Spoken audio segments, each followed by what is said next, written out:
What up, y'all? Welcome back to Sexton Accountability. Let's get right into it. Today, I'm going to talk about Klonopin withdrawal. All right. The reason I'm focusing on Klonopin is because that was the last experience that I had.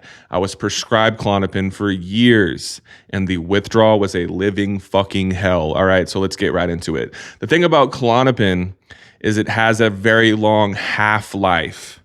If you're unfamiliar with the term half-life, the half-life is how long it takes for half of the medication to get out of your system, okay?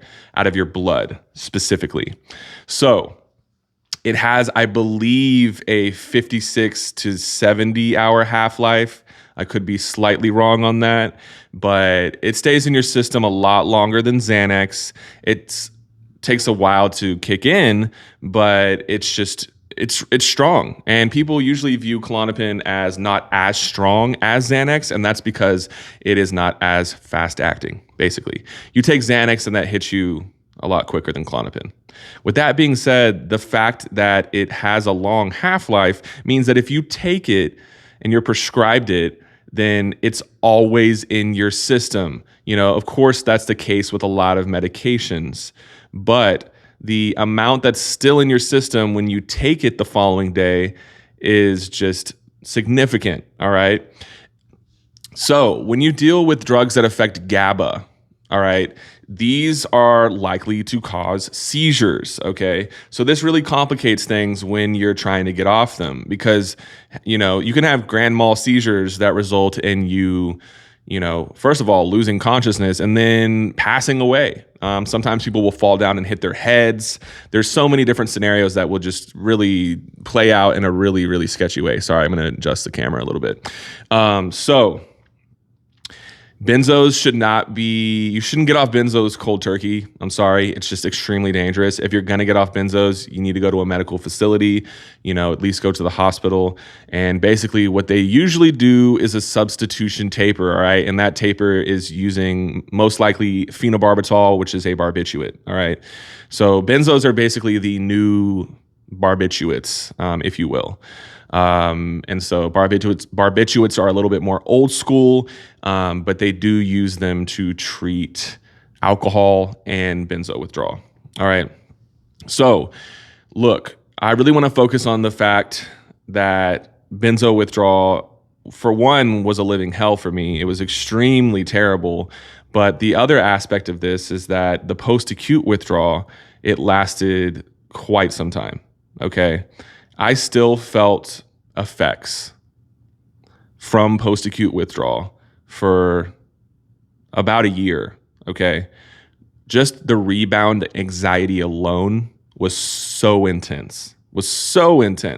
And now they're finding that if you take benzos as prescribed longer than 2 to 4 weeks, it can cause a lot of issues. And then when you get off, it can cause something called benzodiazepine injury.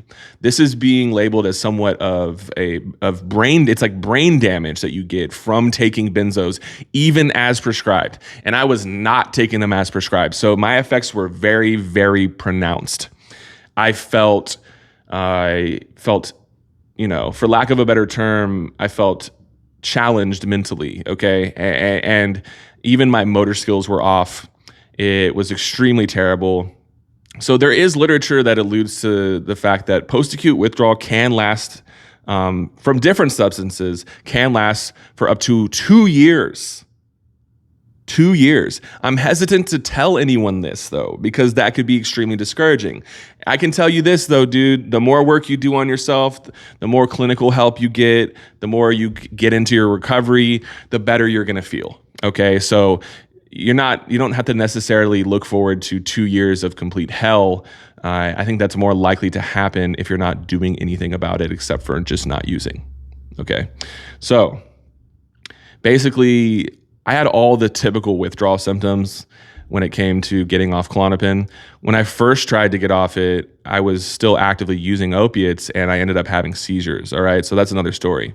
But with that being said, I'll just tell you some of the main side effects that I felt. But keep in mind, I was also coming off opiates at the same time. All right. So cold sweats. I was freezing cold, shivering, but sweating. I woke up every single night drenched in sweat. I was wearing, shorts and a shirt because I was in rehab. I wasn't about to sleep naked in rehab. And every single night I would wake up and have to take this shirt off, and it would be literally drenched. And I'm not joking, it was drenched in sweat to the point that if I squeezed it, it would drip out. It was like I stuck it in water, seriously. So that was every single night for quite some time, for months on end, all right? The second thing is just general rebound anxiety. So I felt extremely anxious. I felt just a constant state of anxiety, and it affected every single aspect of my life. And mind you, I was in inpatient treatment or in rehab during this time, and it still was just extremely overwhelming, even just being alive. All right. The second thing that a lot of people don't talk about is, people will talk about nausea, but for me, it was not just baseline nausea. It had to do with smells and scents and light. So lights would just hurt my eyes and make me feel nauseous. The smell of food would make me feel nauseous. Tastes would make me feel nauseous. I basically because I don't really know the science behind this, but because I abused opiates and benzos for so long, it really numbed or reduced my sense of smell and taste. So it came back when I stopped using, and I was like, holy shit. And I was in a rehab where the participants or the patients, we all cooked our own food. So it was so nauseating, and not all the food that was being cooked was good. There was a lot of people cooking nasty ass shit. But with that being said, I was in withdrawal, post-acute withdrawal, at least the whole time I was in treatment. I was in treatment for 4 months. Okay, I still had post-acute withdrawal symptoms while I was in sober living. I was in sober living for 6 months.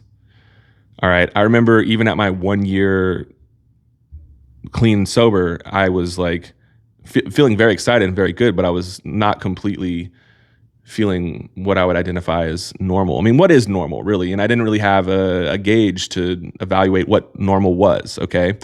So a lot of times, what ends up happening is that people have these feelings in withdrawal, and they assume that that's what it's going to be like forever. And that's not the case. If you work on yourself, you will feel better, okay? And the time frame is different for everyone. But like I said, the more you work on yourself, the better you will feel. Straight up. That's how it is in my experience. So while it can be daunting to hear you can have long-term post-acute withdrawal, for me, that was an incentive to get through that shit so I didn't have to experience it again. Okay. And that's, a lot of people will use that as an excuse to keep using, because it's I don't want to go through withdrawal. And I understand, dude. But if you want to change, you have to go through that. It's about reducing the severity of it. So if you get on certain non-addictive medications, that can help reduce the severity, straight up. So look, I really do encourage clinical treatment and medications, because this can really mitigate and aid throughout this process. It can make it so much easier. So I would say if you're in this point right now to where you've been in recovery for a couple months or whatever, there's no shame in getting further help when it comes to that. And you don't have to compromise yourself and take something that it's not about, oh, well, now I have a justified reason. Maybe in my state, in my case, I was like, oh, well, then maybe I should take Ativan or something. You know what I mean? And it's nah, that's not going to work. You're just going to switch benzos. I played that game for too many years, going between Xanax, Klonopin, and Valium. I was like, oh, try this one. No. So that's just my take on it. Don't let it discourage you. Take action. If you want to address a problem, take the fucking action. So yeah, that's my take on it. I really wanted to focus on Klonopin because I honestly, there were times where I preferred Klonopin over Xanax.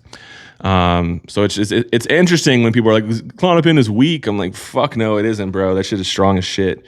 It's just, it's not as fast acting. I'm really fucking this video up today, y'all, but I'm going to let it ride. That's it for today. Much love. Like and subscribe. Message me on my website, sextonaccountability.com. Peace.